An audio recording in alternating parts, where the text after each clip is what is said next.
Hi, 2.5 years ago, we had already created a video, Australia after BDS, in which we explained the entire process in detail. If you have not checked that video out, first go and check that video out. It would be given in the description and the comment section below. In today's video, Dr. Rhea Shetty is going to explain us what changes have happened across the last 2.5 years in the entire process. She is also going to share with us her journey of giving the Part 1 and the Part 2 Australian examinations and how she successfully cleared them. Dr. Rhea Shetty completed her BDS from MCOD's Manipal and then joined there as a tutor. She then took a year of break where she studied for her ADC exams and successfully cleared them. Other than dentistry, she also enjoys art, photography, and dancing. Hi, Dr. Rhea Shetty. It's amazing to have you here. You've just cleared your ADC exams and still taken out time to come and guide others. Thank you so much. Thank you so much, Doctor, for inviting me to this platform, and I would love to share my journey with you. Thanks a lot.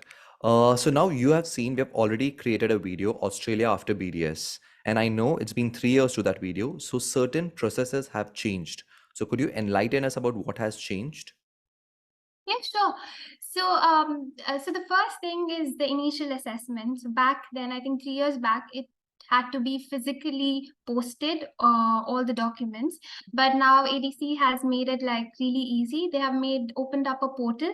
So all you have to do is upload all of your documents that they're asking for, and your initial assessment is like good to go.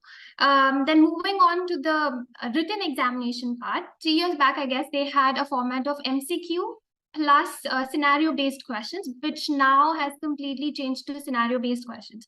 So basically what it means is you will be having a scenario, and based on that, there'll be 5 questions that will be tagged along. So now each in written exam, there are like 4 clusters. So in each cluster goes like cluster 1, cluster 2, cluster 3, cluster 4. Cluster 1 is diagnosis and information gathering cluster. So this is the place where you have to gain the information about the question, more like history taking, but you're just going to take the Understood. options. Second is diagnosis and management. Third is clinical treatment and evaluation. Fourth is ethics. Now, previously, what used to happen is paper 1, there are 4 papers, paper 1, 2, 3, 4, and it's divided into 2 days. So before, what used to happen is paper 1 used to be of certain subjects, paper 2 used to be of certain subjects. Now they have made it all mixed. So you don't know which subject is what paper. Everything has all the subjects, and it's just divided into 4 papers. You will have ethics questions randomly put in. You will have info gathering questions randomly put in, diagnosis questions randomly put in.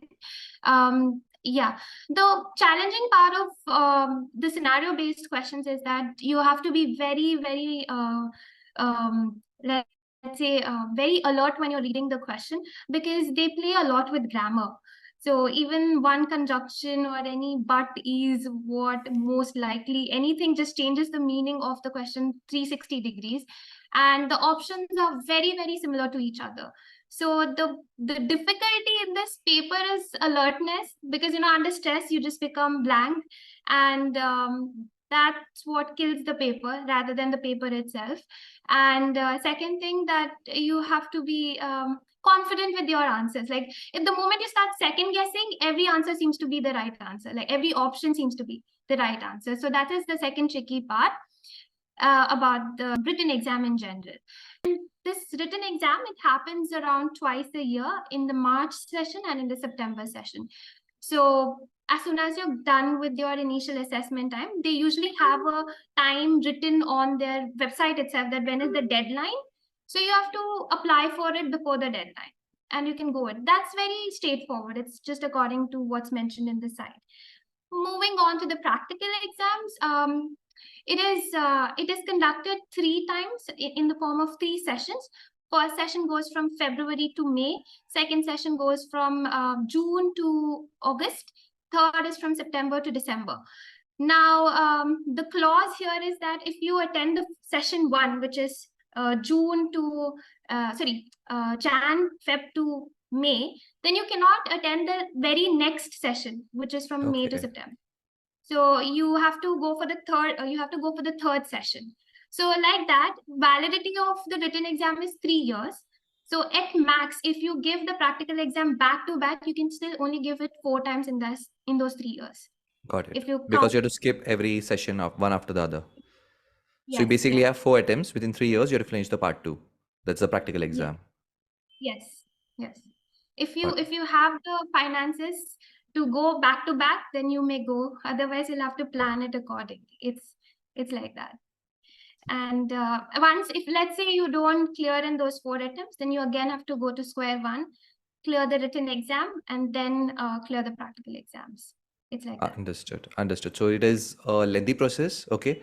People always think they'll clear it in one shot. They consider finances for one shot. So I'll just give one time the written exam, one time the practical exam. It's easy. Others have done it and everything. But I'm sure there is a lot more to it. So could you just enlighten our audience about the difficulties you faced and what they should be ready for? Before you listen to the answer to that question, if you're getting even one valuable content from this video, please do not forget to hit the like button below. And I'm sure you're subscribed to our channel because the more subscribers we get, it becomes easier for us to approach others for such kind of interviews and to get you the latest and best information. So please do not forget to subscribe. All right. Difficulty level is, as you rightly said, overconfidence. I was also very high on overconfidence. I had prepared the whole budget for the exam in a way that I'll be done it in first shot. The written will be done in first shot. Practical will be done in first shot. And I thought I was very academically strong, to be honest. So, but it didn't happen because this exam is a little too basic. And, sometimes we just go overboard. We think it's too complicated, so you go into the nitty-gritty details and all. It's not needed. It's super basic. If you're clinically practicing, it will be even more helpful. And second thing is that if you read their basic guidelines to an extent that it is at the tip of your tongue, you are good to pass this exam, to be honest. But you don't but again, another thing is that you don't realize that unless you give the exam the first time. Now sometimes you could be like, you can definitely, before giving the exams only, you have understood the exam and you have, it goes well for you.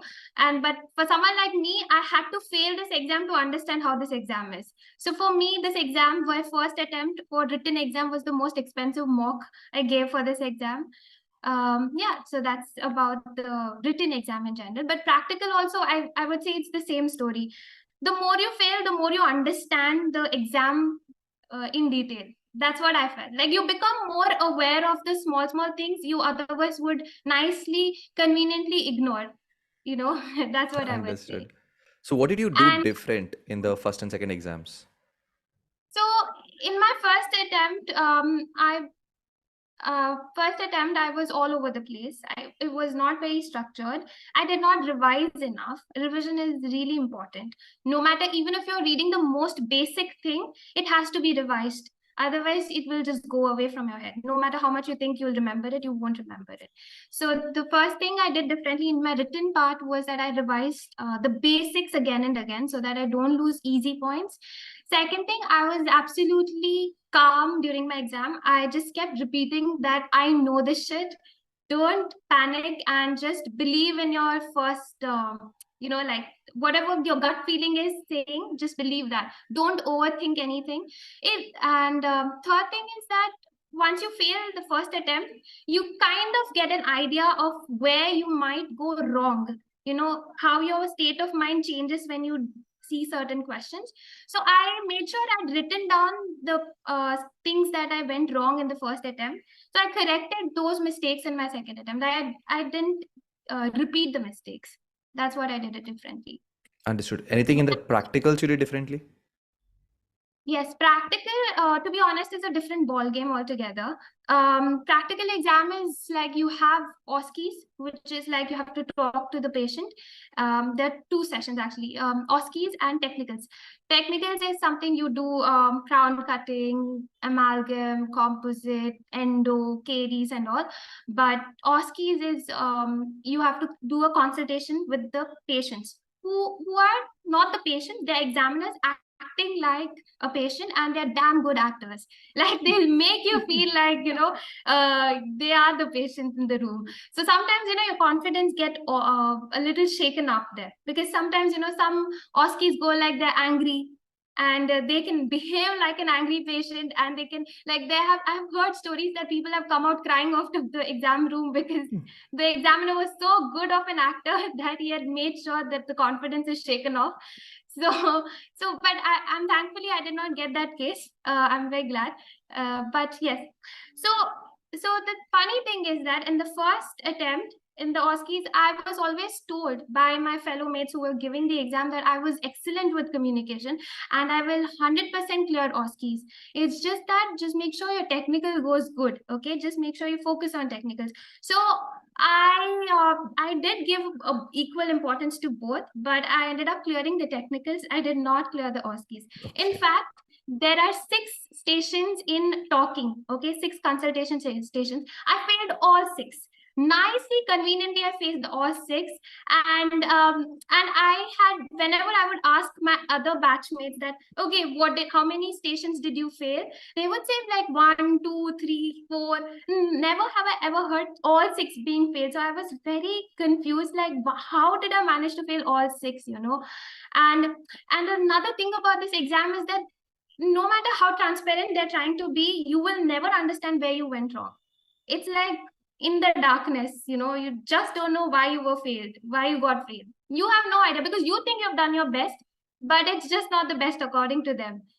So in my second attempt, I practiced a lot of OSCEs. Like I think I would practice role plays as in like I would take my fellow ADC batchmate candidates and I would practice with them in and out. I would write down my mistakes. I would modulate my voice, my expressions, my everything. Like I felt like, I went into the depth like as if I'm becoming an actor. And I don't know, it was very different. And of course the content is also important. The rubrics that they lay out is very important, very very important to see what they're asking in the rubrics. Often we tend to like sideline it, but rubrics is the end game here, so you have to like go through the rubrics. Technicals I was fine, so it was okay the second time as well, but OSCEs was the challenge for me. Understood. So you did told me you coached yourself by going for the OSCEs and everything. So did you take any coaching for the part one or the technical part of it? Yes, absolutely. I did not. It's actually not a mandatory thing to take a coaching, but I was of the opinion that if I'm investing so much of my time and money, I want to do it in first shot. So I was like, I want coaching. So I went for part one also. I went for coaching. Part two also, I went for coaching. Now, part one, first attempt, what happened was my coaching that I took, I was not very happy with the layout of the coaching. So I feel that somewhere I got confused and was misled from the track because of my coaching. Okay, in the Okay. first attempt. And but at the same time, because that coaching at that point of time was very new, and I just Okay. signed up for it because of the convenience. But the same coaching, they changed the mentors, and the second mentor who came in for my part one, she was amazing. She again helped me a lot again. So it was like, I had to go through the wrong to understand what right was. So Understood. if someone like going for coaching, I would say that do you first of all you have to join all the Facebook groups because information is freely available there, all the ADC part 1 groups, and just have a look at what is the maximum passing percentage from each coaching uh, Okay. place, and also talk to people whose name has been written as passed and take their opinion of how was it before you go into a coaching or enroll into a coaching. And fourth thing, No matter, it's not like a thing that if you go to coaching, you'll 100% pass. No, it will definitely help you, but it's not a guarantee that you'll pass. It's like that. Understood. So for part two, how did you go about it? Part two, for technicals there's a separate coaching. For OSCEs there's a separate coaching. For technicals, I went to ODA Chandigarh. It's Overseas Dental Achievers. It's in Chandigarh.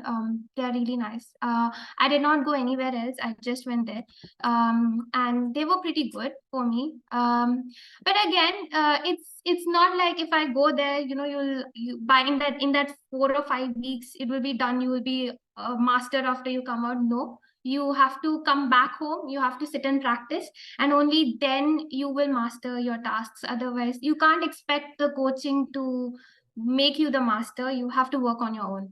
But again, they will definitely guide you in the right direction. That's what I would say. Otherwise you will just go here or there, and finally you'll find a way, right? So you can just cut that crap and just go straight where you have to head. So it saves Understood. time. Coaching. For OSCEs, I joined again couple of coachings which were there, Australia based only. Again, I found it through Facebook. Everything I found through Facebook. So I did you just do that online, those coaching was for the OSCEs? Yes, yes. OSCEs is online because they will just keep teaching you. So you just have to listen, and that's it. But technicals, you have to go there and take it. Now, it's not just in Chandigarh. There are a lot of coaching institutes in Melbourne itself. So it's really a personal choice if they want to take it up in India or if they want to take it up there. Understood. Do you have any suggestions for OSCE coaching? Again, I took two of them. I took Dr. Lavanika and Dr. Nazia. They both were good, equally good. They helped me in different ways. In my first attempt, I had taken just Dr. Lavanika, and my second attempt, I took both Nazia and Lavanika, like Nazia, Dr. Nazia. So actually, the thing about coaching is that you will learn certain things from one coaching, then you feel like, oh, maybe I will learn something else from that other coaching. So you would just get into this loop of just joining coaching institutes, and then ultimately you pick up little things from everything, and you just have your own mix that you present in the exam. That's what happens. But Understood. to be honest, there are people who don't take any coaching also, and there are people who just stick with one coaching also. So it's all very personal how they want to invest their money and go about it. Now that you told about investment of money, how much does this entire process cost? So if I go for coaching and for each attempt, part one and part Yes. two. Yes. So if you look at the ADC website, it just says $2,500 for written, $4,500 for practical, $600-700 for your initial assessment. Feels very nice, very doable, very cheap as compared to the other exams when we see. But that's just the tip of the iceberg. Let's start with the written exam. The coaching itself will be, if you now I don't know what's the cost, but I'll just give you a heads up that it will be like closer to the exam fee itself, the coaching, so it will be somewhere around $1,500 to $2,000, the coaching fees itself, Australian dollars I'm talking. And they will have their own clause that it's valid only for 6 months. Some will be like, we will help you until your next attempt. So these things go around. So you'll have to check with the coaching people only which one they are offering. When it comes to practical, OSCEs usually starts with like $1,500 to $2,000 around. That is the range for OSCE coaching. For practical coaching, again, it ranges from $4,500 to $10,000. So what I paid in Chandigarh during my time was $4,500, around 2.5 lakhs. This is just the coaching. And then comes your mini clinic, which happens inside your house. Because you have to have a dental compressor, your mannequin, your materials. So that will itself, if you're buying first hand, will cost you easily around 1.5-2 lakhs. And the materials are like expensive. Like, there's something called as an endo tooth. Now each endo tooth will cost you 1,600 rupees, which is very dumb because you just make a triangle and you have to discard it. So they are so yeah, so there's a website called One Dental in Australia only, so you can order the teeth from there. So usually what we do is we order the teeth from there, and if someone's going up and down into Australia, we usually ask them to get it with them so that we can avoid the custom fees, because if you directly order, then again 30% you have to pay the custom fees and all. So that is the thing. Now, let's say you clear it in one shot, then you don't have to repeat these materials. Now, every time you repeat exam, you have to also consider the material cost. And during the repetition, if you feel like, giving a mock exam with some institutes or some coaching centers, and again, they will also charge, and they charge like $2,000 for a week if you're going outside to Melbourne. So all of that has to be considered. And one thing I would say is that, when each attempt you give, you have to give it like you're giving it for the first time. That preparation has to be 100%. Like SNU, it shouldn't be like, I know this. I have done this before. I don't need to do it again. Like, it's because I feel this exam is, you have to give your 100% for that 30% luck to function on you. If you don't give your 100%, your luck is also not going to work. So you have to be A1 in your game to pass this exam. So the expenses, I would say, if you're prepping for, like, just mentally be prepared to give 2 attempts at least. So it will go around like 20 lakhs or maybe 25.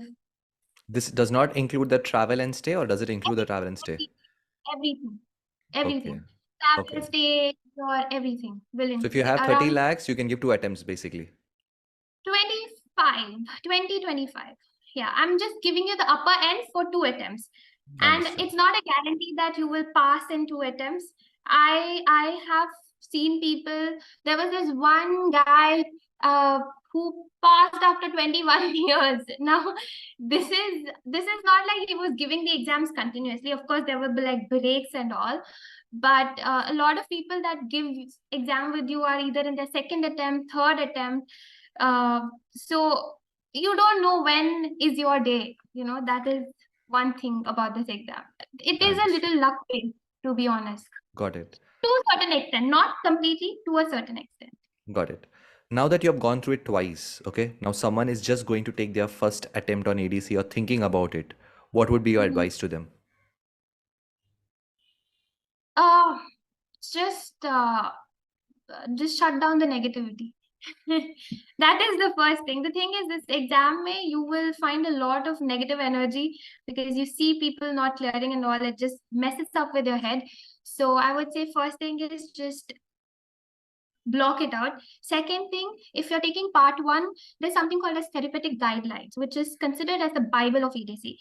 Now this, when you read the book, it's like very simple. It's easy when you read it, but it has to be assimilated by your brain. Like, it has to be broken down and it has to be in the tip of your tongue, because this, if you don't learn, you will lose easy points and the difficult questions. So you're definitely going to get confused. So why do you want to lose out on easy questions, right? So TG, infection control guideline, trauma guidelines, these are like very basic things. You have to do it. And apart from that, just have your basic concepts right. So what I did was, like, I went through dental decks, not the uh, details like which bacteria, which this, not those questions. It's very clinically oriented questions from dental decks. If those were not clear, I would go into the standard books mentioned by ADC to understand it.